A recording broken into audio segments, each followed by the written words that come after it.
안녕하세요. 오늘은 두 번째 날입니다. 오늘 우리가 배워야 될 개념들은요. 전류의 열작용, 열전효과 및 화학전지에 대한 내용인데요. 우리가 수업 들어가기에 앞서 먼저 지난번, 그러니까 1일차 공부를 어떻게 마무리하셨는지 한 번 더 여쭙고 싶어요. 이론을 다 정리하시고 문제풀이를 하셨겠죠? 그쵸? 네. 그렇다면 너무 잘하고 계신 거예요. 오늘 또 이론을 정리하시고 반드시 문제풀이로 마무리를 꼭 해주시길 부탁드리겠습니다. 자, 그러면 오늘 수업 시작해 보도록 하겠습니다. 자, 첫 번째, 전력이라는 개념이 나오는데요. 전력은 우리가 기호로 대문자 P를 씁니다. P는 파워라는 그 의미고요. 거기에 첫 번째 글자라고 생각해 주시면 되세요.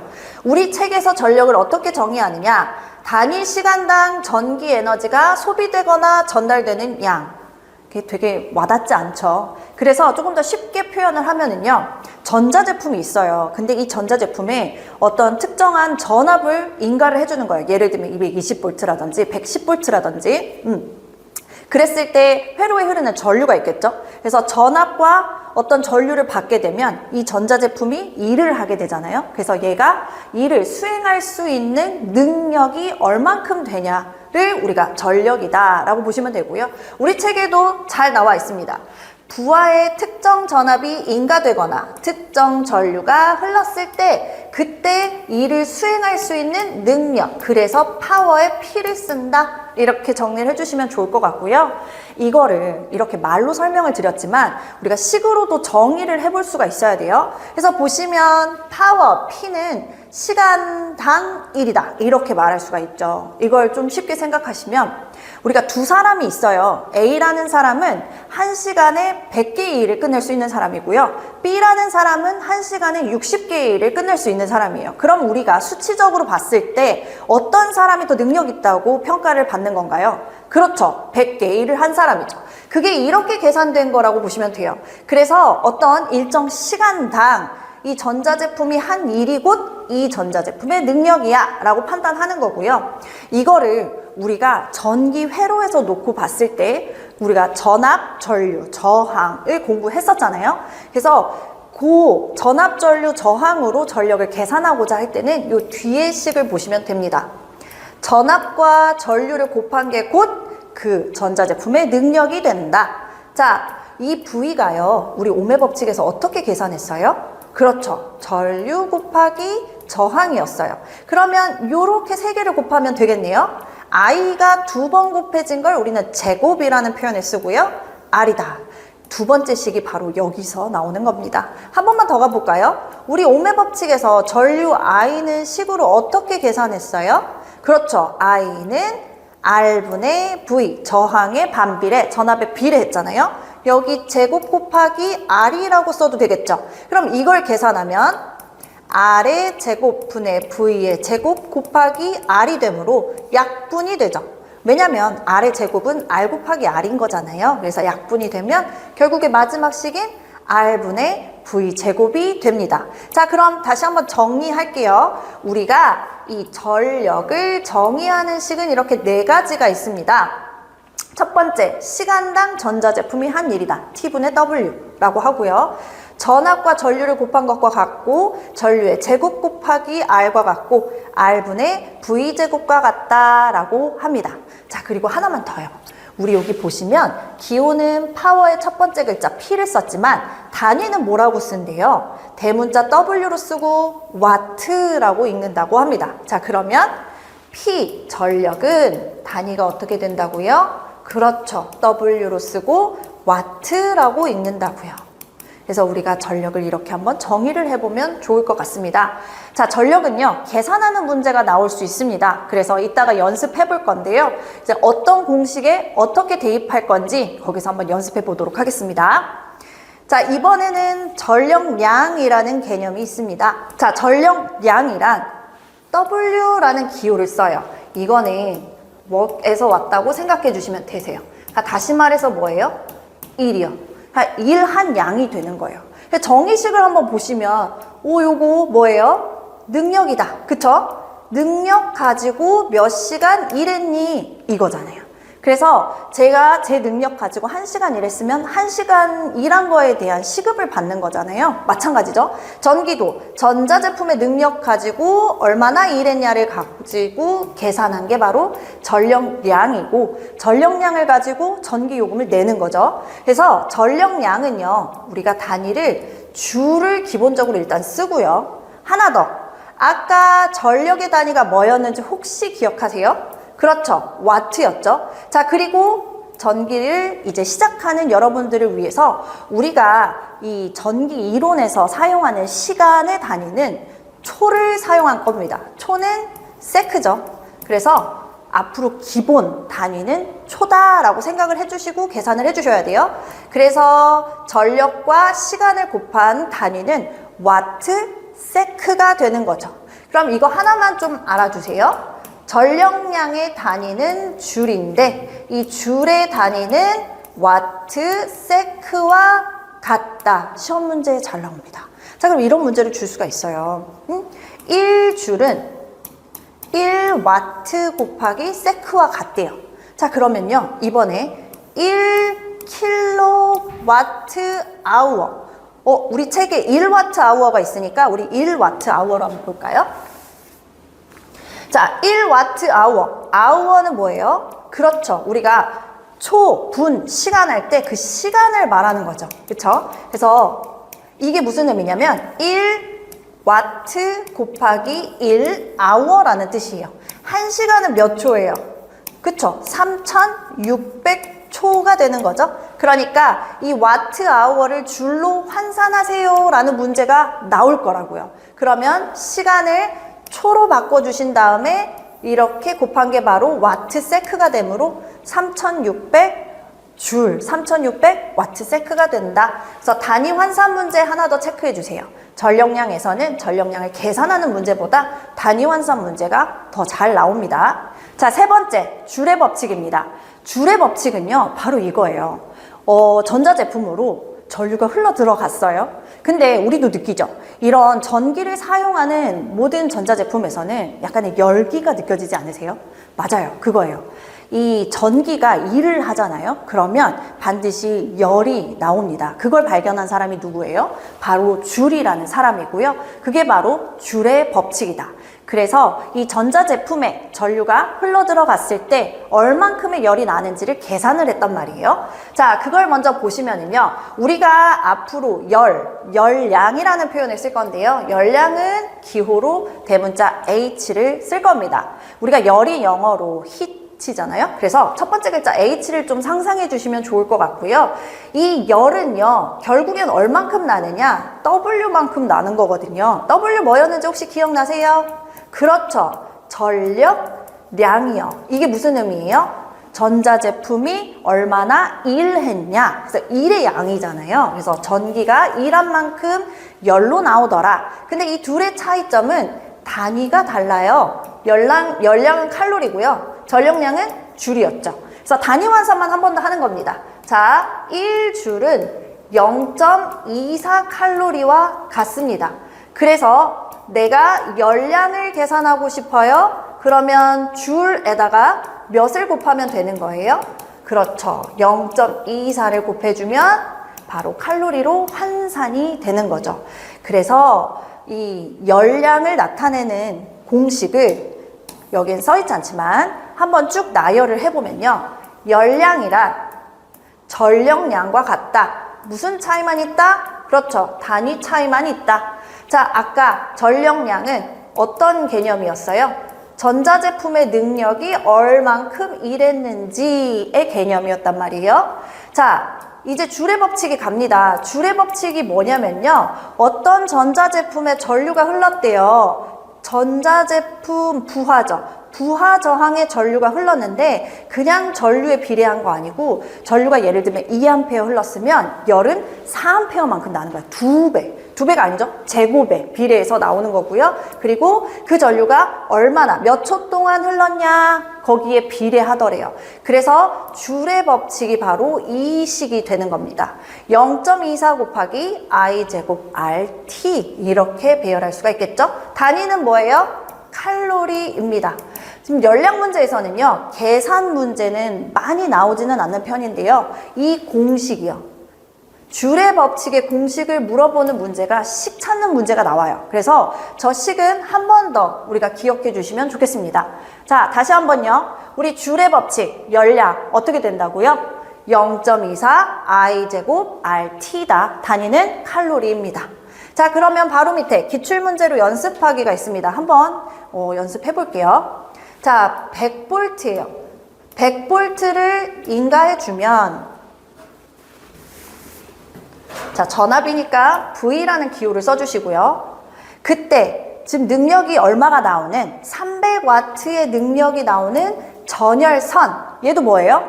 전기를 사용하는 전자제품이죠. 전열선, 그러면 부하저항 R 이렇게 쓸 수 있겠죠. 전자제품이에요. 이 전열선의 저항값이 얼마냐를 물어봅니다. 자, 기억하실지 모르겠어요. 전력을 우리는 어떻게 계산했냐면요. 시간당 한 일이다. 이렇게 표현을 했고요. 이것은 곧 V 곱하기 I, 인가되는 전압과 흐르는 전류를 곱한 것과 같고, 이것은 I제곱 R과 같고 R분의 V제곱이다 라고 했단 말이에요. 근데 지금 보세요. 주어진 조건을 뭐하고 뭘 줬어요? 전압 줬죠. 그쵸? 저항이 얼마냐고 물어보죠. 그럼 보세요. 이 4개의 식 중에서 어떤 식을 사용해서 계산 문제를 풀 수 있겠어요? 그렇죠. 마지막이죠. R분의 V제곱. R분의 V제곱 했을 때 P가 나와야 되잖아요. 자, 그거를 그대로 우리가 식으로 나타내 보면은요. 300W는 R분의 100의 제곱이 되는 거겠죠? 자, 여기서 선생님 분모에 있는 R은 어떻게 계산하나요? 자, 이 300을 R하고 바꿔주시면 돼요. R은 300분의 100의 제곱이다 라고 계산할 수 있고요. 자, 이걸 계산하면 얼마예요? 300분의 만이니까 2개, 100 약분되고 3분의 100, 33.33333 이렇게 나오겠죠? 그래서 정답은 3번이 되는 겁니다. 자, 2번 문제 볼게요. 1kWh는 몇 줄인가? 자, 단위 환산 문제가 나왔어요. 자, 1kWh예요. 자, 여기서 잠깐요. 킬로라는 말, 어떻게 보면 낯익기도 하고 낯설기도 하고요. 킬로그램, 킬로미터의 킬로예요. 자, 킬로가 의미하는 건요. 10의 3승. 다시 말해서 1000을 의미합니다. 그러니까 이거 얼마예요? 1000Wh가 몇 줄이냐고 물어보는 것과 같아요. 자, 다시 한번. 시간은 몇 초요? 1시간은 3600초요. 이렇게 환산이 되겠죠. 그쵸? hour를 세크로 지금 환산을 했어요. 자, 이제부터 우리가 이걸 잘 챙겨볼게요. 지금 1000 곱하기 3600이잖아요. 그러면 동그라미만 보세요. 동그라미 몇 개? 셋, 넷, 다섯. 그럼 얘를 어떻게 쓸 수 있냐면요. 36 곱하기 10의 5승이라고도 쓸 수 있어요. 자, 근데 여기에 36 곱하기 10의 5승이 없단 말이에요. 그쵸? 그러면 36 곱하기 10의 5승하고 같은 의미를 갖는 식이 어떻게 되냐? 자, 가볼까요? 얘는 어떻게 돼요? 36 곱하기 3.6이니까 10의 마이너스 1승 곱하기 10의 6승이 되는 거죠. 왜냐면 10의 마이너스 1승은 10분의 1이기 때문이에요. 얘 뭐예요? 아, 얘가 36 곱하기 10의 5승과 같은 거죠.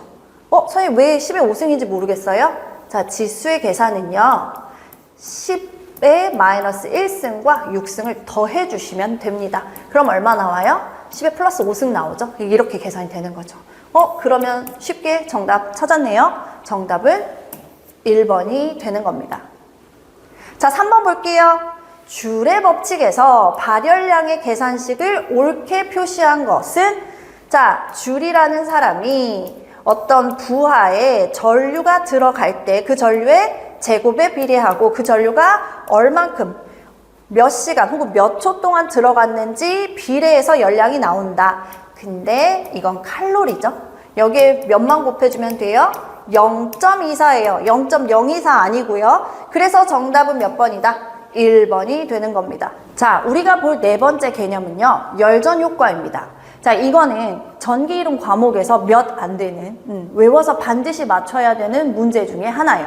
그래서 꼭 기억하시고, 먼저 시험 기출이 가장 많이 되는 효과가 뭐냐? 바로 펠티어입니다. 그래서 펠티어는 무조건 암기하고 가셔야 돼요. 자, 첫 번째부터 보겠습니다. 제베크 효과는요, 서로 다른 두 종류 금속이에요. 여기에 밑줄. 그리고 이 두 개를 접합할 건데, 접합점에 온도 차를 줬대요. 그랬더니 결과가 어떻게 발생해? 전류가 발생하는 거예요. 자, 펠티의 효과는요, 제베크와 같이 서로 다른 두 종류의 금속에 이번에는 전류를 먼저 흘려준 거예요. 그랬더니 열의 발생이나 흡수, 그러니까 뜨거워지거나 차가워진다는 거잖아요. 그쵸?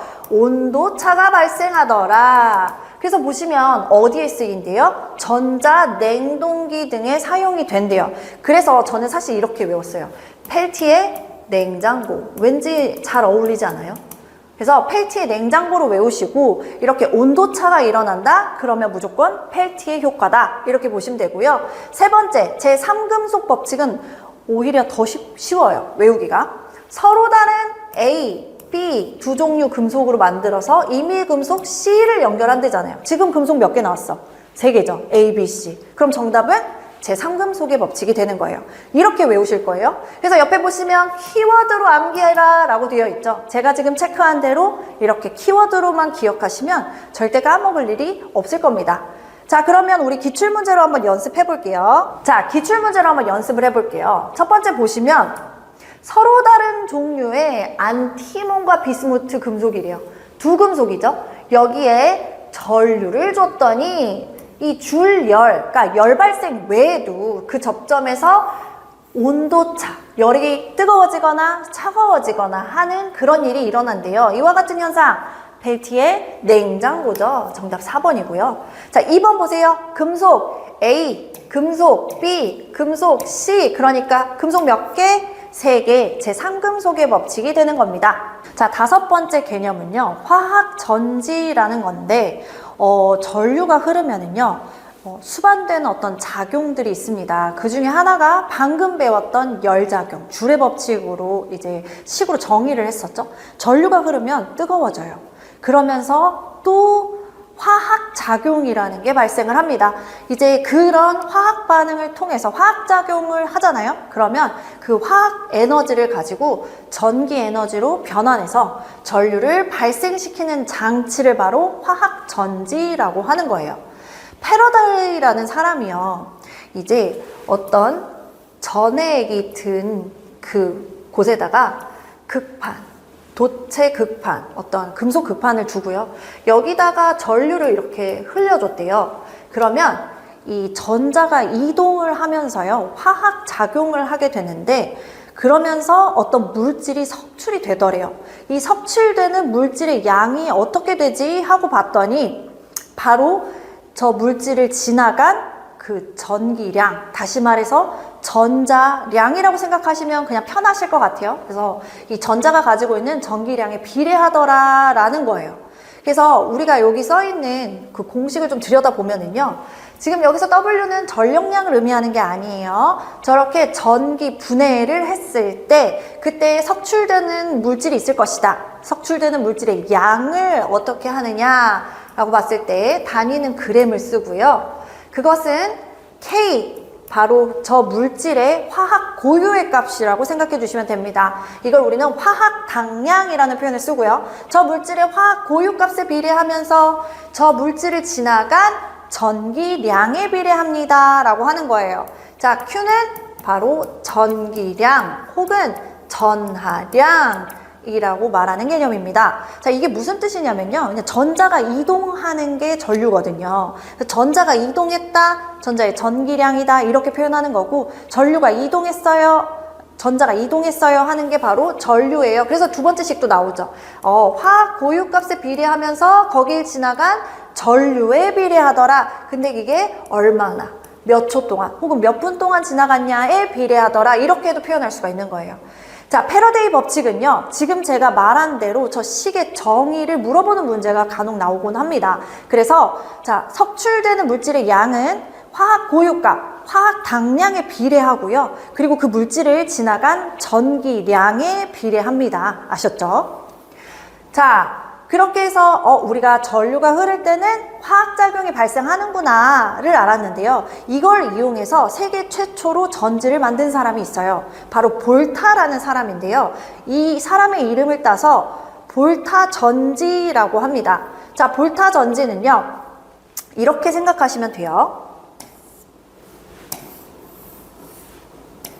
어떤 용기에 전해액을 집어넣습니다. 전해액이란 전자의 이동을 도와준다라고 생각해 주시면 될 것 같아요. 그래서 여기에 붉은 황산을 전해액으로 써요. 묽은 황산이란 황산에 물을 좀 탄 거예요. 그리고 나서 아연 금속이죠. 아연판, 아연을 우리가 GN이라고 쓰죠.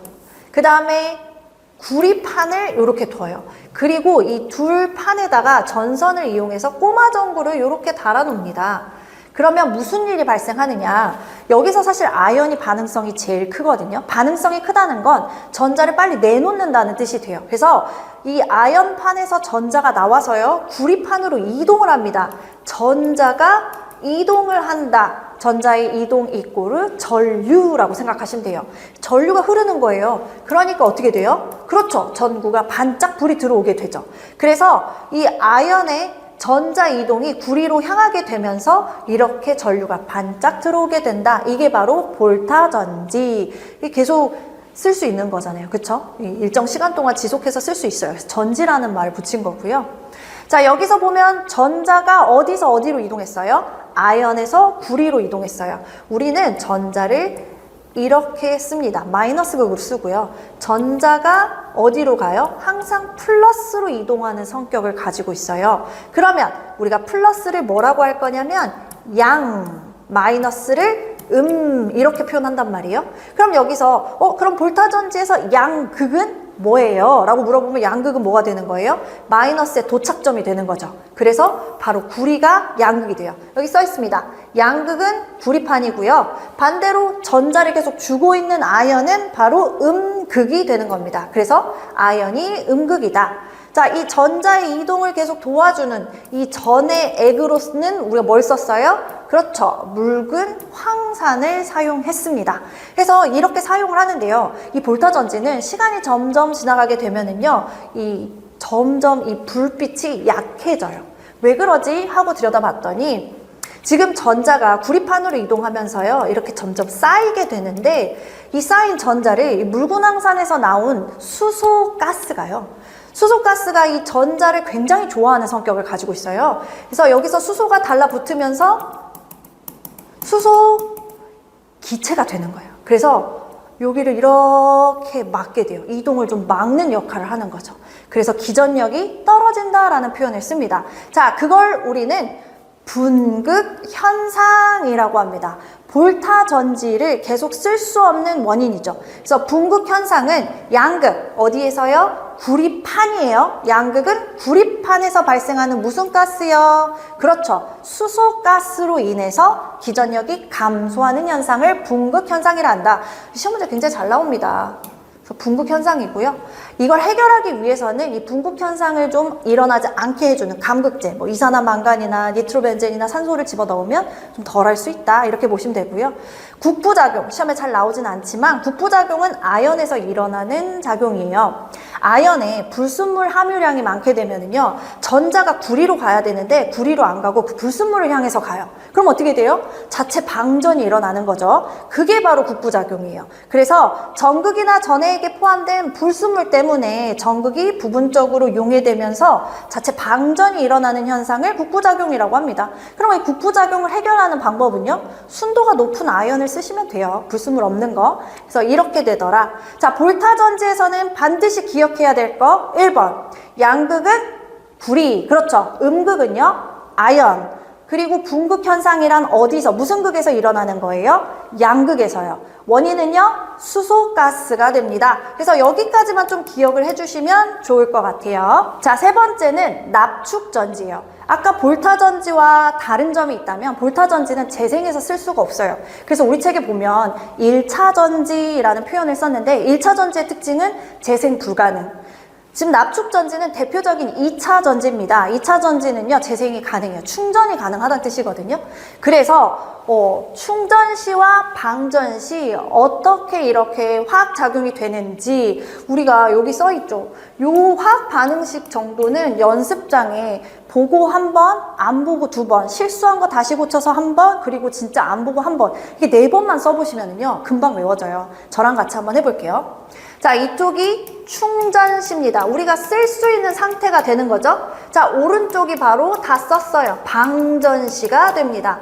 그러면 충전시 플러스 극, 그리고 마이너스 극, 전해액은 어떤 것이냐라고 봤더니 PbO2라고 썼어요. 이산화납이에요. 근데 실제로 문제에서는 이산화납이라는 표현보다는 PbO2 이 화학식 그대로를 씁니다. 그래서 이걸 그대로 봐주시면 좋을 것 같아요. 그래서 충전시 양극은 PbO2. 자, 전해액은 아까 볼타전지도 전해액이 뭐였냐면 묽은 황산이었어요. 황산이 화학식으로 H2SO4입니다. 근데 이게 두 분자 있다 그래서 2를 쓴 거라서 2는 크게 중요하지 않아요. 그래서 황산을 썼어요. 물을 살짝 탔겠죠. 묽은 황산을 쓰고요. 자, 음극은 바로 PB, 납입니다. 이게 충전시 납축전지 형태고요. 이게 방전, 다 쓰게 되면은요. 양극, 음극 모두 다 지금 화학식이 똑같이 보이죠. PbSO4, SO4가 황산이에요. 황산납이에요. 그래서 양쪽 극 모두 황산납으로 변화하면서 전해액이었던 황산이 물로 변하게 됩니다. 이렇게 되죠. 시험 출제 비율 정도로 보면은요, 뭘 가장 많이 물어보냐 이 화학식에서. 그러면 단연코 1등은 바로 전해액입니다. 그래서 전해액, 납축전지의 전해액으로 알맞은 것은 H2SO4. 이거는 한글로도 줘요. 묽은 황산 이렇게요. 그래서 이거는 기억을 꼭 해주시고요. 그 다음으로 많이 나오는 게 바로 얘예요.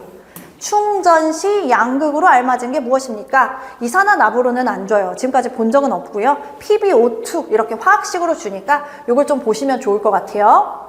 자, 납축전지의 특징. 공칭전압이라는 표현 처음 들어보셨죠? 그냥 이렇게 생각하시면 돼요. 공식적으로 칭하는 전압. 그러니까 너도 쟤도 다른 사람들도 공식적으로 그냥 2V짜리야 이렇게 말한다는 거예요. 그래서 2V다라고 하고요. 전해액의 비중은 우리가 1, 2, 3으로 외우시면 될 것 같아요. 자, 1.23에서 1.26 정도인데 어디 다른 문제에는요. 1.2에서 1.3이야 라고 말하는 것도 있어요. 뭐 비슷하죠. 얘는 조금 더 구체적으로 표현했을 뿐이죠. 그래서 1, 2, 3으로 외워주시면 돼요. 자, 축전지죠. 축전지의 용량은요. 뒤에 보시면 AH로 되어 있어요. A는 혹시 뭐의 단위였는지 기억나세요? 암페어. 그렇죠. 전류죠. 아우어는 아까 뭐였어요? 시간이잖아요. 그쵸? 그래서 전류로 몇 시간을 쓸 수 있냐가 바로 용량인 거야. 그러면 예를 들어 볼게요. 50 암페어 아우어짜리 축전지가 있어요. 전지가 있는데 저는 이 회로에 5A의 전류를 흘려줄 거예요. 그러면 이 전지로 저는 몇 시간 쓸 수 있는 거예요? 그렇죠. 10시간을 쓸 수가 있는 거죠. 그래서 이 정도의 계산 문제가 나올 수 있습니다. 그래서 용량은 전류 곱하기 시간이다. 이렇게 보시면 되시겠습니다. 자, 기출문제로 연습 한번 해보도록 하겠습니다. 자, 1번 보세요. 전기분해에 의해서 석출되는 물질의 양은 전해액을 통과한 총 전기량과 같으며 화학당량에 비례한다. 자, 어떤 거였어요? 패러데이라는 사람이 석출되는 물질의 양은 그 물질의 화학 고유의 값인 화학당량과 그 물질을 지나간 전기량에 비례합니다. 라고 했잖아요. 그래서 이건 4번 패러데이의 법칙이 되겠습니다.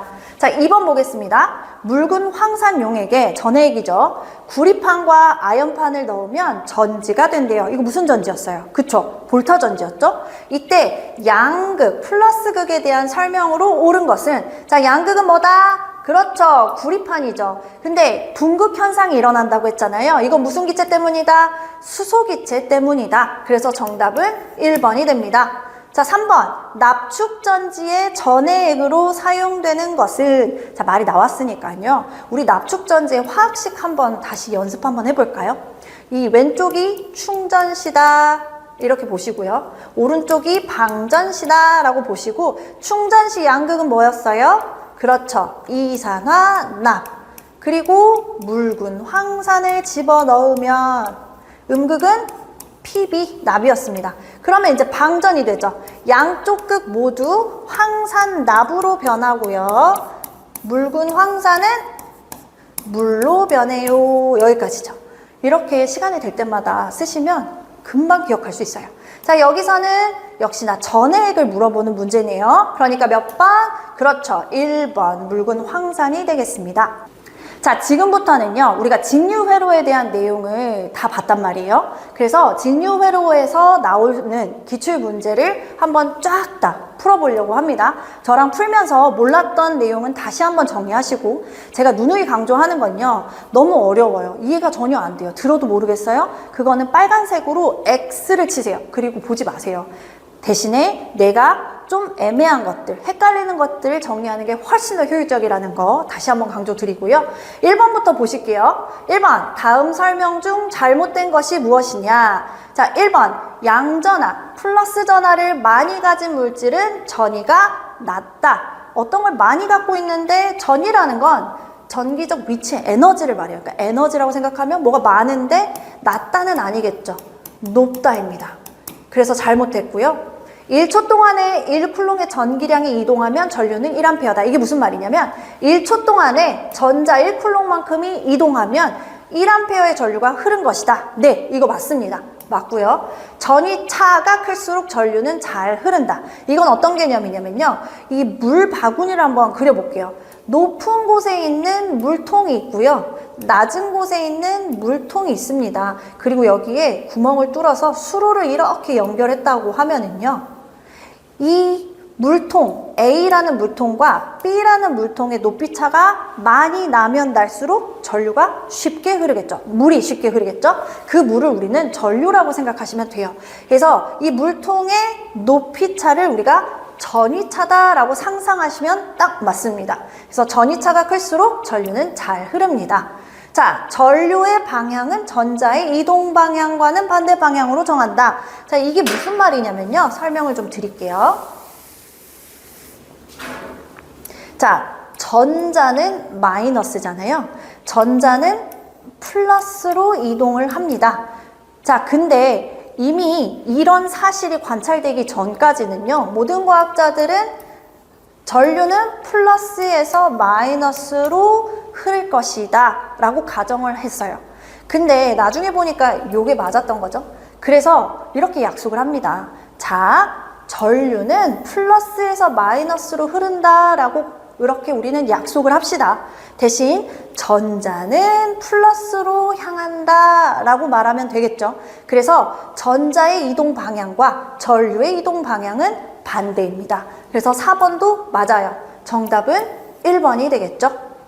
자, 2번 문제를 보겠습니다. 어떤 저항에 전압을 가하니까 전류가 흘렀대요. 이거 뭐예요? 전기 회로네요. 회로 구성했네요. 자, 전류가 흘렀대요. 어떤 저항에 전압을 가했더니 ohm의 법칙이 당연히 성립을 하겠죠. 자, 근데 이때 회로의 저항을 20% 감소시켰어요. 자, 20% 감소시켰다면 100원에서 20원이 20%가 감소되면 우리 얼마라고 말할 수 있어요? 80원이라고 말할 수 있죠. 그러니까 1R에서 20%가 감소했다? 그럼 얼마가 되는 거예요? 그렇죠. 0.8R이 되는 겁니다. 이렇게 변한 거예요. 이게 어떻게 갔다? 0.8R분의 V가 되더라. 그렇다면 당연히 전류값이 어떻게 되겠어요? 작아졌잖아요. 20%? 당연히 커지겠죠. 얼만큼 커져요? 얼만큼 커졌어요? 0.8분의 1 R분의 V죠. 요만큼이요. 이거 계산하면 얼마가 나오냐면요. 1.25가 나옵니다. 그래서 1.25배 커져요 라고 말할 수가 있어요. 자, 3번 문제 보실게요. 3번은 회로를 딱 그려줬어요. 그리고 각 저항에 생기는 전압 강하. 전압 분배가 됐다는 거죠. 그래서 단자 전체에 인가되는 전압과 각각의 부하에서 떨어지는 전압값을 계산해 주세요 라는 문제예요. 자, 직렬 접속의 특징이 뭐였어요? 항상 부하로 흘러들어가는 전류는 일정하다. 3옴에 흐르는 전류도 2A, 5옴에 흐르는 전류도 2A. 7옴에 흐르는 전류도 2A가 됩니다. 그쵸? 자, 전류가 저항을 만나면 이거 이렇게 쓴다 그랬죠? 자, 다시 한번 전류가 저항을 만나면 여기는 6V, 10V, 14V가 되겠네요. 전체 전압은 각각의 부하에서 분배된 전압의 합과 같다라고 했기 때문에 이거 계산하면 얼마예요? 그렇죠. 30V가 나오죠? 그래서 정답은 2번이 되는 겁니다. 자, 4번 보겠습니다. 두 개의 저항 R1, R2가 병렬로 접속이 돼 있대요. 자, 병렬로 접속했을 때 합성정 어떻게 구한다 그랬어요? 역수의 합에 대한 한 번 더 역수. 그런데 지금처럼 저항이 두 개가 나오면 어떻게 쉽게 계산한다? 합분의 곱이요. 그쵸? 합분의 곱이죠. 그래서 정답은 어떻게 됩니까? 3번이 되는 겁니다. 자, 5번 볼게요. 10옴 저항 5개를 가지고 얻을 수 있는 가장 작은 합성 저항값. 제가 최소 저항, 이거는 무슨 접속이라 그랬어요? 그렇죠. 병렬 접속을 시키면 최소 저항값이 되더라. 자, 병렬 저항일 때는 역수의 합에 대한 한 번 더 역수인데요. 여기서 잠깐 이렇게요. 저항값이 모두 다 같을 때는 어떻게 계산한다 그랬어요? 그쵸? 저항의 값을 개수로 나눠주세요 그랬잖아요. 그러니까 전체 합성 저항은 몇 옴이다? 2옴이다. 정답은 2번이 되겠죠. 자, 6번 문제 보겠습니다. 20옴, 30옴, 60옴의 저항 3개를 병렬로 접속했대요. 그럼 그려보겠습니다. 20옴짜리 하나, 30옴짜리 하나, 그리고 60옴짜리 하나를 이렇게 병렬로 연결을 했다는 거죠. 그리고 전체 몇 볼트요? 60볼트의 전압을 인가했대요. 이렇게 되는 거죠. 자, 그럼 이 회로에 흐르는 전체 전류, 일로 흘러 들어가는 전체 전류가 얼마입니까?를 물어보는 거예요. 이거 어떻게 하지? 전체 합성 저항을 구해야 되나? 그렇다 하기엔 저항값이 3개라 좀 복잡한데? 이런 생각 하시고 계시죠?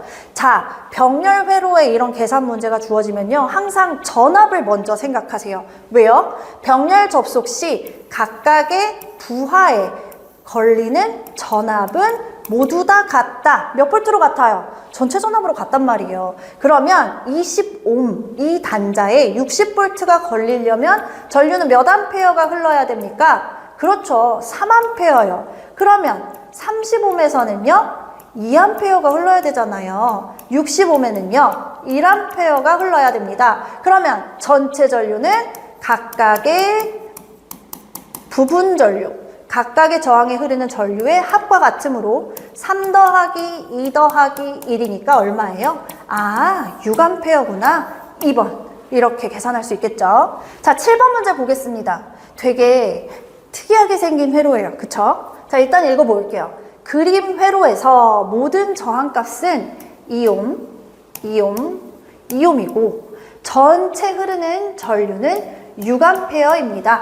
이때 I2, 일로 흐르는 전류, 부분 전류의 값을 알고 싶어요 라고 물어보는 문제예요. 자, 이런 문제를 만나죠. 그러면 우리가 전류를 직접 그려보는 거예요. 자, 전체 전류가 일로 이렇게 흐르고 있다고 말해주고 있잖아요. 그럼 전류가 이렇게 흘러서, 자, 여기 접속점이 보여요? 이 접속점에서 두 갈래 길로 이렇게 나뉘어집니다. 접속점에서 전류가 분배되는 회로, 그 회로는 무슨 회로? 병렬 회로. 이렇게 그릴 수 있겠죠. 지금 요거예요, 요거. 자, 그러면 위로 흘러 들어가는 게 I1, 밑으로 흘러 들어가는 게 I2라고 했을 때요. 자, I1의 전류가 어떻게 흘러요? 전류의 흐름은 플러스에서 마이너스로 가겠다라고 우리 정의했다 그랬죠? 그래서 6A가 이 접속점에서 I1으로 분배되면서 이 I1이 이렇게 나가겠죠. 플러스에서 마이너스로. 그래서 여기는 이렇게 2옴짜리 저항 하나가 있는 거와 같고요. 자, 이번에 I2를 보세요. I2는 이 2옴을 지나서 그대로 그 전류가 또 다른 2옴을 지나서 나가요. 그러니까 전류 분배가 되지 않았죠, 중간에. 직렬로 똑같은 전류가 흘렀기 때문에 이렇게 직렬회로다라고 말할 수 있어요. 이거랑 똑같은 거예요. 얘도 2옴, 2옴. 자, 그러면 이 회로에 우리가 좀 보기 쉽게 간단하게 다시 한번 계산을 좀 해볼까요? 해보면 이온과 이온이 직렬로 연결되어 있기 때문에 얘는 저항 하나라고 생각하고 몇 옴짜리로 보면 돼요? 4옴짜리 이렇게 보시면 되는 거예요. 자, 이제 구하겠습니다. 내가 구하고 싶은 건 I2고요. ohm의 법칙에 의해서 I2는 두 번째 저항에 흐르는 전류다. 이렇게 되겠죠. I는 R분의 V니까요. 근데 여기서 전압 줬어요? 안 줬어요? 안 줬어요. 자, 그럼 우리 어떻게 풀려고 그랬어요? 무조건 저항을 다 더하세요. 그리고 이 둘이 무슨 관계야? 반비례 관계면 상대방 크기에 비례 분배하더라. 어디에서? 전체 전류에서. 그러니까 R1이 2죠. R2는 4예요. 자, 그러면 반대쪽. 2옴에 비례 분배해. 어디에서? 전체 전류에서. 그러면 2 더하기 4는 6이니까 이렇게 약분이 되면서 I2의 크기가 얼마다? 2A구나 라는 걸 알 수가 있습니다. 쉽지는 않은 문제예요. 그래서 이걸 한 번만 더 해보시고요. 다시 한번 강조드려요. 나는 못하겠다. 이해가 안 된다? 버리면 돼요. 버리세요. 자, 8번 문제 보겠습니다. 8번은 기전력이 2, 내부 저항이 r, 전지 n개를 직렬로 연결했을 때 이걸 외부 저항 r을 연결하였을 때 흐르는 전류는 자, 전지를 직렬로 접속했을 때 회로에 흐르는 전류 I는 개수만큼 내부 저항 증가 플러스 개수만큼 기전력 증가 이렇게 우리가 정의를 했었죠. 여기 대입만 하면 됩니다. 개수가 몇 개? 대입할 필요도 없네요. 숫자를 준 게 아니고 이렇게 기호를 줬기 때문에 이게 바로 정답이 되는 겁니다. 자, 다시 한번요. 직렬 접속. 누구를? 전지를 직렬로 접속하게 되면 개수만큼 내부 저항 증가, 개수만큼 기전력 증가예요. 그러니까 정답은 4번이 되겠네요. 4번입니다. 자, 9번 문제 보겠습니다. 1kWh는 몇 킬로칼로리인가? 이거 뭐지? 자, 이건 이런 전략으로 가야 돼요. 1칼로리는 0.24 곱하기 1줄 한 거와 같잖아요. 아까 뭐였어? 열량은 단위 환산 때문에 0.24를 전력량을 곱해준 것과 같다 그랬잖아요. 자, 그러면 뭐가 보여요? 얘를 뭘로 바꿔야 돼? 와트세크로 바꾸고 줄로 바꾸고 곱하기 0.24 해주면 되겠네 라는 전략이 떠오르셔야 돼요. 자, 그럼 한번 해볼까요? 자, 1kWh는요 몇 킬로와트 세크예요. 그쵸? 1시간은 3600초니까 3600 킬로와트 세크가 됩니다. 자, 이거는 3600 킬로줄과 같겠죠? 자, 여기에다 뭐만 곱해주면 돼요? 그렇죠. 0.24만 곱해주면 돼요. 그러면 36 곱하기 24와 같은 거죠. 그래서 이거 계산하면 얼마가 나오냐? 정답은 864가 나옵니다. 자, 10번 문제 보겠습니다. 전지에 관한 사항이다. 감극제는 어떤 작용을 막기 위해 사용되는가? 바로 분극작용이죠. 자, 다시 한번요. 분극작용은 뭐였어요? 볼타전지에서요. 볼타전지에 양극과 음극이 있는데 양극에서 발생하는 거죠. 양극은 무슨 금속이었어요? 그렇죠. 구리. 음극은 아연이었어요. 양극에서 발생하고 양극의 뭐 때문에? 그렇죠. 수소가스가 구리판을 이렇게 둘러싸고 있어서 기전력이 떨어지는 현상이라고 말씀드렸습니다. 그래서 정답은 1번이 되겠습니다. 자, 11번 문제 보시겠습니다. 용량 45Ah짜리 납축전지에서 3A의 전류를 연속해서 얻는다고 했을 때 그러면 내가 몇 시간 동안 이 축전지를 이용할 수 있을까? 이런 문제인데요. 자, 축전지의 용량은 암페어 곱하기 아우어라고 했어요. 그래서 암페어 곱하기 아우어 했을 때 45가 나와야 돼. 근데 나는 3암페어의 전류를 지속적으로 쓸 거잖아요. 그러면 몇 시간 쓸 수 있는 거예요? 그렇죠. 15시간 쓸 수 있죠. 왜요? 3 곱하기 15가 45니까요. 정답은 2번입니다.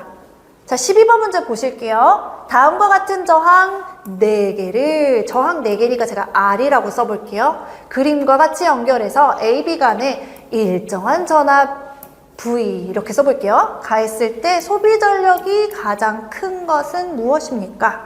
자, 우리가요, 전력이란 전압 곱하기 전류이면서 I 제곱 R이고 R분의 V 제곱 와트입니다 라고 식으로 정의를 했었단 말이에요.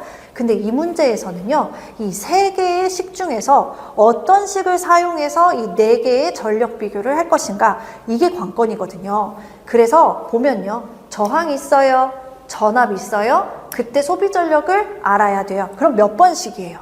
그렇죠, 이 세 번째 식을 이용하셔야 된다는 겁니다. 자, 보세요. 우리가 이걸 계산하려고 얼른 이렇게 하지 마시고요, 이 의미를 좀 볼게요. P는 R분의 V제곱이라는 식 속에서요, 저항이 커지면 커질수록 전력은 작아지는 서로 반비례 관계구나, 이게 보이세요? 그러니까 소비 전력이 가장 큰 걸 고른다, 저항은 가장 작은 걸 고르면 되겠구나, 이게 끝이에요. 계산 문제가 아니에요. 그래서 1, 2, 3, 4번 중에 최소 저항값, 그 무슨 접속? 그렇죠, 병렬 접속이죠. 정답은 4번이 됩니다. 자, 13번 볼게요. 전자 냉동기, 무슨 냉장고로 외웠어요 우리? 그렇죠, 펠티에죠. 정답은 2번이다. 틀리면 안 되는 문제예요. 자, 14번도 보실게요. 어떤 도체 길이를 n배로 하고 그 단면적을 n분의 1로 했다는 건 늘렸다 줄였다. 그렇죠, 줄였다죠. 그럼 길이는 길어지고 면적은 작아졌어. 저항은 어떻게 돼요? 엄청 커지죠. 얼만큼 커지는 거예요? 길이를 늘린 것만큼, 그 다음에 면적을 줄인 것만큼 n을 2번 곱하니까 n제곱배로 된다라고 말할 수 있겠습니다. 자, 15번 문제 보실게요. 전기 분해에 의해서 석출되는 물질의 양은 전해액을 통과한 전기량과 같으며 화학당량에 비례한다. 떠오르시죠? 이거 무슨 법칙? 패러데이의 석출량 법칙입니다. 정답은 4번이 되겠죠? 이런 문제도 틀리면 안 되겠죠? 그쵸? 자, 16번 문제 보겠습니다. 합성 저항을 구하세요 라는 문제예요. 자, 이렇게 봤을 때 눈에 막 거슬리는 접속이 좀 눈에 보이지 않으세요? 저는 얘, 그리고 얘 너무 거슬리거든요.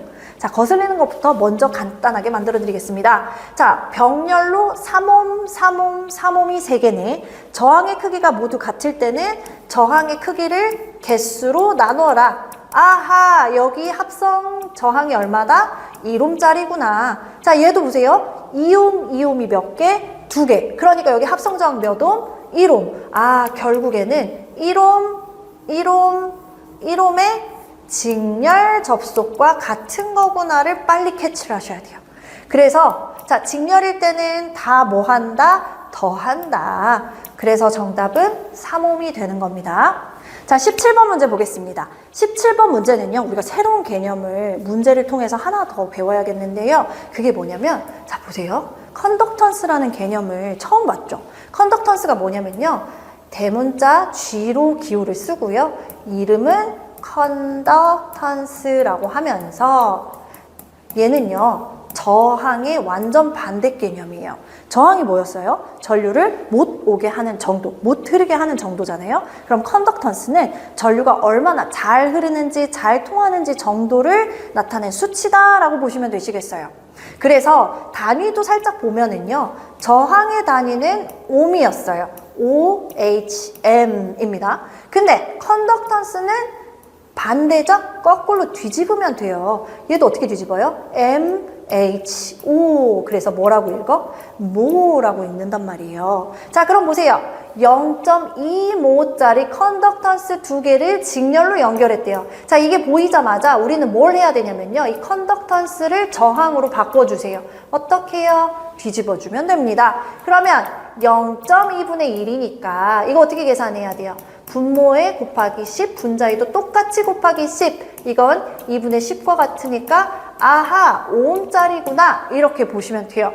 그래서 5옴짜리 2개가 직렬이니까 총 합성 저항은 몇 옴? 그렇죠, 10옴이죠.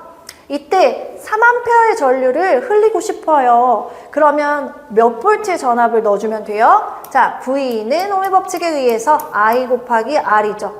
I가 3A 흐르고 싶을 때 저항이 몇 옴이 있는데 지금 10옴이 있으므로 몇 볼트요? 그렇죠. 30볼트를 인가해주면 됩니다. 자, 바로 옆에 문제 18번 문제도 볼게요. 자, 이거는 무조건 맞아야 돼. 힌트가 뭐냐면요. 여기입니다. 전기를 띠는 현상이에요. 전기를 띠는 현상이 나온다? 정답은 무조건 대전이에요. 이렇게 보시면 돼요. 대전이란 이 중성 상태의 도체예요. 전자의 양이 좀 많아지면 어떻게 돼요? 예를 들면 플러스 3개, 중성자 3개, 그리고 그 주변을 돌고 있는 전자가 3개가 있었다고 봐봐요. 얘는 양성자도 3개, 그 다음에 전자도 3개. 그러니까 얘는 극을 띠지 않는단 말이에요. 근데 갑자기 전자 하나가 혹 들어와 버렸어. 그러면 전자가 몇 개? 4개. 양성자는 3개. 그러면 이거는 마이너스 대전 상태란 말이에요. 전기를 띠는 상태예요. 그래서 전기를 띠는 현상을 뭐라고 한다? 대전이라고 한다. 절대 틀리지 마세요. 자, 19번 문제 보겠습니다. 어떤 도체에 t초 동안 q클롱의 전기량이 이동하면 이때 흐르는 전류는 아까 우리가 패러데이 석출량 법칙 했을 때 제가 아주 잠깐 말하고 넘어갔었는데요. 전기량, 전자가 이동한다. 전자량이라고 생각하시면 돼요. 그럼 봐봐요. 어떤 도선 혹은 도체가 있고요. 요 점에서 제가 눈을 치켜뜨고 보고 있는 거예요. 전자가 이동을 할 건데 이 점에 지나가는 전자가 예를 들면 1초 동안 몇 개가 있었냐를 보는 거죠. 그걸 우리는 전류라고 하는 거예요. 그러면 전류는 어떻게 식으로 정의를 할 수 있냐 이런 거를요. 시간, 일정 시간 동안 그 점을 지나간 누구요? 전자들, 전기량 이렇게 보시면 돼요. 정확하게는 전자가 지니는 전기의 량을 의미합니다. 그래서 전기량 이렇게 가요. 그러니까 전류를 정의하는 식을 어떻게 만들 수 있는 거예요? 바로 4번 같이 만들 수 있는 겁니다. 자, 20번 문제 보겠습니다. 컨덕턴스 또 나왔어요. 그쵸? 컨덕턴스는 뭐라고요? 저항의 역수라고요. RVI가 있을 때 이 컨덕턴스와의 관계가 옳은 게 뭐냐? 자, 항상 뭐로 생각하라고요? 저항으로 생각하라고요. 저항은 옴의 법칙으로 따지면 I분의 V 옴이죠. 얘를 컨덕턴스로 바꾸면 어떻게 돼요? 뒤집어 주세요. 이게 되는 거잖아요. 정답은 이거예요. 몇 번? 2번이다. 이렇게 보시면 되겠습니다. 자, 이번에는요, 우리가 기출봉원 문제로 연습하기 2를 보실 건데요. 1번 문제부터 한번 보실게요. 묽은 황산용액에 구리와 아연판을 넣으면 전지가 된다. 무슨 전지요? 그렇죠. 볼타 전지죠. 자, 이때 양극은 뭐다? 어떤 금속이다? 그렇죠. 구리고요. 아연이 음극이다. 양극에 대한 설명으로 옳은 것은 구리판이죠. 구리판이죠. 분극 현상이 무슨 현상이다? 양극의 수소기체가 발생해서 기전력을 감소시키는 현상이다. 정답 1번이 되겠습니다. 2번 보실게요. 기전력이 기호로 쓸게요. E가 1.5V, 내부 저항 0.1옴인 전지 몇 개? 10개를 직렬로 접속해서 2옴짜리 저항을 가진 전구에 연결할 때 전구에 흐른 전류가 얼마인가요? 자, 이거 뭐예요? 전지를 직렬 접속했을 때 회로에 흐르는 전류죠. 자, 갑니다. 직렬 접속 시 회로에 흐르는 전류 I는 개수만큼 내부 저항 증가, 그리고 외부 저항을 더해주고요. 개수만큼 기전력 증가하더라 라고 했습니다. 자, 이제 숫자 대입해 볼게요. 10 곱하기 0.1 플러스 2 플러스 10 곱하기 1.5V죠. 이거 계산하면 얼마예요? 1 더하기 2분의 15. 3분의 15. 그러니까 얼마? 5가 되겠죠. 그래서 정답은 4번이 되는 겁니다. 자, 3번 문제 볼게요. 5옴의 저항에 1A의 전류가 1분 동안, 자, 우리가 항상 기준이 되는 단위, 시간 단위는 뭐라 그랬죠? 세크. 그러니까 몇 초? 60초 동안 흐를 때 발생하는 열량은 몇 칼로리인가요? 자, 열량은 줄의 법칙이 어떻게 됐어요? 0.24 I제곱 RT 칼로리였습니다. 여기 대입하면 되죠. 0.24에 전류가 1의 제곱에 지금 저항이 500이죠. 곱하기 60초 이렇게 되면 정답이 얼마예요? 그렇죠. 7200 칼로리라고 4번이 됩니다. 자, 4번 문제 보겠습니다. 구리선의 길이를 2배 늘렸어요. 반지름을 2분의 1로 할 때 감소시킨 거죠. 그때 저항은 몇 배가 되는가? 선생님, 면적은 알겠는데 왜 갑자기 반지름이 나오죠? 자, 우리가 이렇게 구리선이라고 보면은요, 구리선을 확대하면 원기둥과 같은 모습입니다. 그래서 이 면적, 단면적은 원의 면적을 말하고요. 원의 단면적 구하는 방법, 파이 r의 제곱미터입니다. 이렇게 가죠. 여기서 R이 의미하는 게 바로 반지름을 의미해요. 자, 그럼 보세요. 면적은 어디에 반지름의 제곱에 비례. 그러면 반지름이 절반으로 줄었단 말이에요. 그럼 면적은요? 면적은 반지름의 제곱에 비례하니까 면적은 몇 배 감소한 거랑 같다? 그렇죠. 4분의 1배 감소한 거랑 같단 말이에요. 자, 그럼 다시요. 길이는 2배로 쭉 늘리면 저항은 2배로 커지지요. 그쵸? 근데 면적을 4분의 1로 훅 줄이면 감소한 것만큼 저항이 커지지요. 그래서 몇 배? 8배. 정답은 4번입니다. 자, 5번 문제 보실게요. 전류의 발열작용, 발열이죠. 열이잖아. 누구예요? 줄. 이렇게 가셔야 돼요. 열은 누구다? 줄이다. 그래서 정답은 4번이 되겠습니다. 절대 틀리면 안 되는 문제예요. 자, 6번 문제 보겠습니다. 5옴과 R옴의 저항을 병렬로 접속하고, 저 한번 그려볼게요. 5옴과 R옴의 저항을 병렬로 이렇게 접속을 하고요. 이때 5옴에 흐르는 전류가 3A, R옴에 흐르는 전류는 1A라고 했을 때 요 저항 R값은 얼마인가요? 제가 그랬죠. 저항이 병렬로 접속되면 우리는 항상 뭐부터 생각해라? 전, 앞. 그쵸? 3A가 5옴을 만나면 여기서 몇 볼트가 걸려요? 3, 5, 15, 15볼트가 걸리고, 병렬 접속의 특징은 각각의 부하에 걸리는 전압은 다 같다. 얘도 몇 볼트야? 그러니까 15볼트. 여기에 걸리는 전압도 15볼트. 자, 그러면 1A의 전류가 몇 옴의 저항에 흘렀을 때 15볼트가 떠요? 그쵸? 15옴짜리를 흘렀을 때겠죠? 그래서 정답은 3번이 됩니다. 자, 7번 문제 보겠습니다.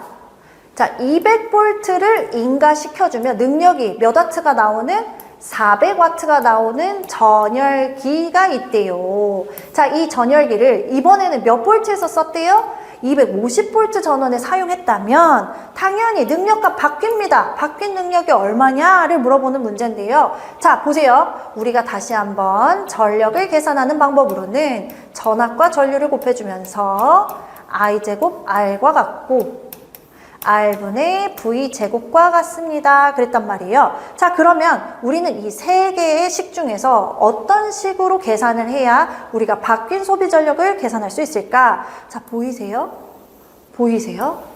그쵸? 이 관계가 V하고 R 사이의 전력 비교잖아요. 그쵸? 그래서 여기에 대입을 한번 해볼게요. 내가 알고 싶은 건 변화된 능력과 P-는 R분의 바뀐 전압의 제곱이 되는 거죠. 근데 저는 250볼트는 아는데 R은 모른단 말이에요. 자, 이 R 어디서 갖고 와요? 여기 있잖아요. 여기. 그쵸? 자, 400와트의 능력은 언제 나왔어요? 전열기를 200볼트에다가 연결했을 때 나왔단 말이에요. 그쵸? 자, 이때 R을 어떻게 구한다? 양변을 뒤집어주면 된다. 그래서 얼마? 400분의 200의 제곱. 계산하기 쉽게 저 이렇게 풀어서 써볼게요. 그러면 없어지고 1은 2, 2, 4 이렇게 없어지죠. 그러니까 얼마예요? 100옴짜리구나. 이게 나오는 거죠. 그쵸? 그럼 여기다 100옴만 대입하면 되겠네. 왜? 전열기는 그대로니까. 100옴짜리 전열기에다가 250볼트를 걸어준다면 그때 전력은요 625와트가 나올 겁니다. 그래서 정답은 3번이에요. 자, 8번 문제 보시겠습니다.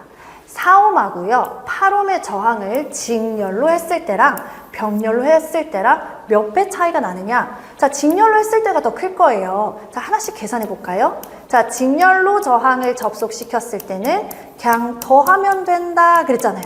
그래서 12옴이 나올 것이고, 병렬로 접속했을 경우에는 어떻게 한다? 합분의 고 이렇게 되죠. 이건 얼마? 12분의 32옴이 됩니다. 훨씬 크죠? 그러면 12분의 32옴에 몇을 곱해야 12가 된다? 4.5가 됩니다. 그래서 정답은 4.5배 이렇게 얘기할 수 있어요. 9번 문제 보시겠습니다. 220V를 인가했을 때 100W의 능력이 생기는 1번 전구가 있고요. 똑같이 220을 넣어줬을 때 200W의 능력이 생기는 2번 전구가 있대요. 얘네 둘을 직렬로 이렇게 연결을 해가지고요. 이번에 이 둘에게 220V의 전압을 인가했을 때 그때 R1의 불빛이 셀 것이냐, R2의 밝기가 밝을 것이냐, 그러니까 전력이 누가 더 클 것이냐를 물어보는 문제예요. 자, 한번 우리가 R1과 R2 값을 한번 계산해 볼게요. 지금 보시면 전력을 구하는 방법이요. VI이면서 I제곱 R이고 R분의 V제곱으로 계산할 수 있었잖아요. 자, 지금 보시면 다 뭘 줬어요? R1에 V를 넣었을 때, R2에 V를 넣었을 때 이거죠. 그래서 보시면 P는 R분의 V제곱인데 지금 보세요. P1 R1이랑 P2 R2나 전압은 뭐하다? 똑같다. 얘 일정하니까 이 둘의 관계만 보면 돼요. P1이 100W였죠. P2는요 200W였죠. 자, 그러려면 R1 값이 R2 값보다 더 크다는 사실. 왜? 얘가 커야 작고 얘는 작아야 어때요? 크잖아요. 그래서 R1의 크기가 얼마인 줄 모르겠지만 R2의 크기보다 크구나. 계산하실 수도 있어요. 계산기 있으시면 220V를 넣고 R1이 정확히 몇 옴짜리인지 계산도 할 수 있는데 굳이 계산하지 않으셔도 됩니다. 그래서 R1이 R2보다 크다라는 것만 알았어요. 그래서 제가 여기다가요. 이 녀석의 저항값이 크고요. 얘는 작아요 라고 표시를 일단 해볼게요. 자, 이렇게 직렬로 뒀대요. 직렬 회로의 가장 큰 특징이 뭐였어요? 전압을 인가시켜주면 항상 전류는 R1을 통과할 때나 R2를 통과할 때나 똑같은 전류량이 흐른다. 그래서요. 이렇게 전력을 다시 비교하려고 VI이면서 I제곱 R이고 R분의 V제곱으로 계산해야 될 때는 이때는 선생님 뭘로 해야 돼요? 바로 이 두 번째 식으로 합니다. 아니 선생님 여기 V가 있는데요. R분의 V제곱은 안 되나요? 네, 안 돼요. 왜냐면 자 보세요. 각각의 저항에 분배되는 전압이 있어요. 그래서 R분의 V제곱으로 계산하고 싶으면 분배되는 전압을 각각 계산해서 다시 해야 된단 말이에요. 그럴 필요가 뭐가 있어요? 전류가 일정한데. 그래서 이걸로 계산을 할 겁니다. 자, 이 전류가 얼마인지는 모르겠지만 이 전류가 흐른다고 했을 때요. I가 이 R1의 제곱에 비례해서 전력이 나오죠. I가 R2의 제곱을 만났을 때 이만큼의 전력이 생긴 거잖아요. 그럼 누가 더 크겠어요? 당연히 큰 녀석 두 번 곱한 게 훨씬 커질 거잖아요. 곱한 것만큼 커지는 거니까. 그래서요. 자, 이 문제는 지금 저처럼 이렇게 복잡하게 생각하지 마세요. 이제부터 9번은 암기 문제고 반드시 맞춰야 될 문제가 될 겁니다. 외우세요. 작은 고추가 매워요. 무슨 뜻이냐? 이렇게 봤을 때 능력치가 더 작은 줄 알았던 100W짜리 전구가 실제로는 같이 붙여놓고 전력 비교했더니 누가 더 크다? 작은 놈이 크더라. 그래서 정답은 2번이 되는 겁니다. 아셨죠? 자, 10번 문제 보겠습니다. 납축전지 전에 또 물어보죠. 자, 다시 한번 납축전지 화학식 쓸게요.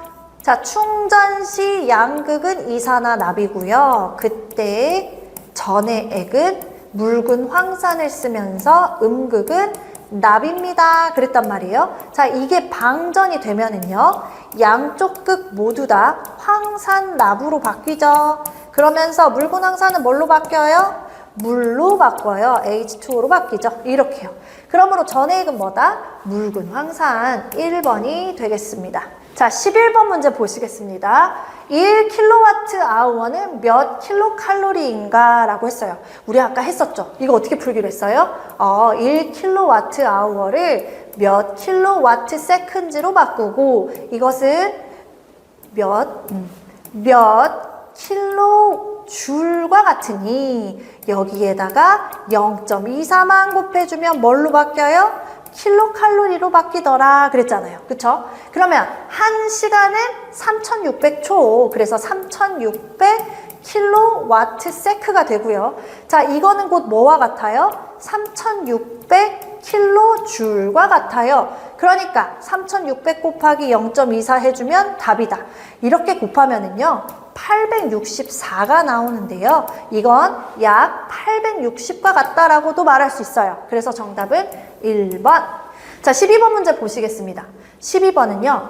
전류를 계속 흐르게 하려면 전압을 연속적으로 만들어주는 힘이 필요하다. 자, 다시 말해볼까요? 전류를 발생시키는 힘이 필요하다. 이거 뭐였어요? 발생할 기, 전류의 전, 힘력자다 이렇게 표현했었단 말이에요. 그게 누구다? 바로 기전력이죠. 정답은 4번입니다. 자, 13번 문제 보실게요. 내부 저항이 0.02롬인 전지 몇 개? 10개를 이번엔 병렬로 접속했대요. 자, 그럼 전체 내부 저항 어떻게 되는가? 자, 병렬로 접속했을 때 우리가 특징 3가지를 봤어요. 1번, 기전력은 항상 일정하다. 왜? 병렬이니까. 2번, 내부 저항은 개수만큼 감소하더라. 3번, 용량은 개수만큼 증가하더라. 이 3가지의 특징이었단 말이에요. 자, 근데 여기서 물어본 건 내부 저항을 물어봤으니까 여기에 해당되는 얘기죠. 10개를 0.02롬에다가. 그럼 이만큼 더 작아진 거잖아요. 0이 12 분모에 있잖아요. 그러면 이게 어떻게 바뀌냐면 0, 0, 0, 1이요. 이 0이 하나 더 앞으로 갖다 붙인다고 생각하시면 돼요. 항상 점은 첫 번째 0 뒤에. 그래서 0.001. 그래서 정답은 1번이 됩니다. 자, 14번 보실게요. 줄의 법칙이에요. 자, 줄의 법칙은 무슨 법칙? 발열, 뜨거워지는 거를 식으로 정의한 법칙이다. 그게 어떻게 되더라? 일단 칼로리로 환산해야 되기 때문에 0.24를 곱해줍니다. 전류가 저항에 들어가는 것 제곱만큼, 그리고 거길 흘러간 시간만큼의 비례해서 나오더라 했단 말이에요. 그러니까 얼마입니까? 0.24 I제곱 RT 칼로리라고 말할 수 있겠죠. 자, 15번 문제 보실게요. 먹는 문제죠. 금속 A, 금속 B, 금속 C. 금속 몇 개? 3개. 그래서 제3금속의 법칙 이렇게 찍으시면 된다고요. 자, 16번. 볼타전지의 양극의 표면이 수소기체에 의해서 둘러싸여져 기전력이 떨어지는 현상. 뭐라 그랬어요? 그렇죠. 분극작용이죠. 이 두 문제 모두 다 맞추셔야 될 문제예요. 자, 17번 문제 보겠습니다. 괄호 안에 들어갈 내용으로 알맞은 것은, 자, 납축전지의 전해액으로는 뭘 쓴다? 그렇죠. H2SO4 묽은 황산을 쓰고요. 그 비중은 혹시 기억나세요? 제가 뭘로 외우라고 그랬죠? 그렇죠. 1, 2, 3이요. 1, 2, 3을 찾아라. 여기 있네요. 정답 몇 번? 4번이요. 자, 18번 문제 보겠습니다. 저항의 병렬 접속에서 합성 저항을 구하는 설명이요. 어떻게 한다 그랬어요? 역수의 합에 대한 한 번 더 역수요. 각 저항값의 역수에 대한 합을 구하고 그 값의 역수를 구한다. 3번이죠. 이 문제를 헷갈린다 그러시면요. 제가 말했죠. 가장 길어요. 이보다 더 길 수는 없어. 제일 긴 문장 찍으시면 됩니다. 정답은 3번이에요. 자, 19번 문제 보도록 하겠습니다. 다음과 같은 회로의 합성 저항은 몇 옴인가? 자, 보시면요. 저는 여기가 플러스 극, 여기가 마이너스 극이라고 저는 이렇게 가정을 할게요. 뭐 플러스 마이너스 해도 달라지는 건 없습니다. 그럼 전류는 항상 플러스에서 마이너스로 나가는 형태인데 저기 보이세요? 접속점에서 세 갈래 길로 나뉘어지네. 자, 이거 무슨 접속? 그렇죠. 병렬 접속.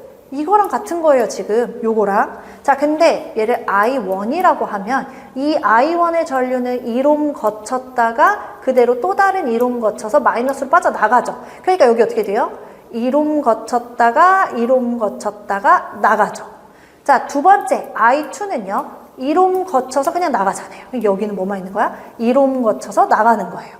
자, I3는요. I3는 1옴 거쳐 또 다른 1옴을 거쳐서 나가죠. 그래서 여기도 1옴 거쳐 또 다른 1옴 거쳐 나가죠. 2회로예요. 2회로. 이거. 자, 그럼 볼게요.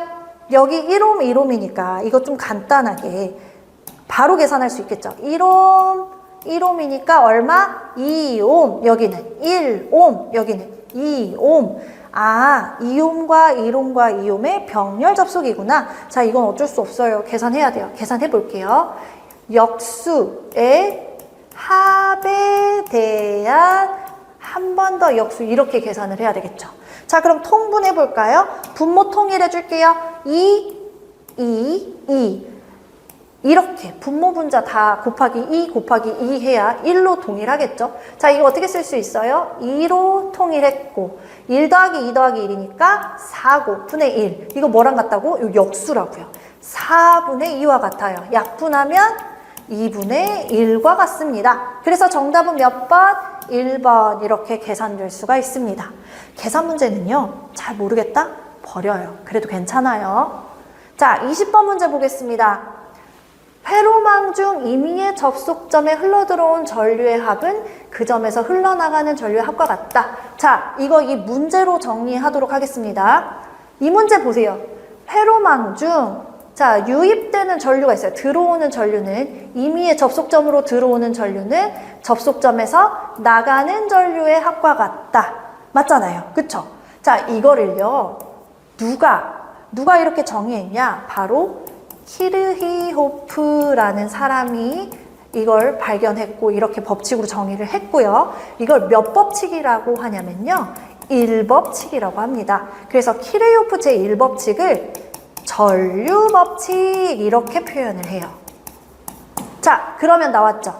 키르히호프 제1법칙이다. 자, 1법칙을 찾아내는 힌트가 되는 키워드가 뭐냐면요. 바로 접속점을 보세요. 그리고 전류를 보세요. 그래서 접속점에 들어가는 전류는 나오는 전류의 합과 같다. 이렇게 말할 수 있습니다. 그래서 정답은 3번입니다. 자, 오늘은요. 여기까지 문제를 풀면서 우리가 배웠던 내용을 전체적으로 정리를 해봤고요. 저랑 풀기 전에 먼저 문제를 풀어보시기를 꼭 권유드리고 그리고 나서 모르는 문제 위주로 영상을 참고해 주시면 좋을 것 같습니다. 오늘도 너무 수고 많으셨고요. 우리는 내일 다시 만나도록 하겠습니다. 고생하셨습니다.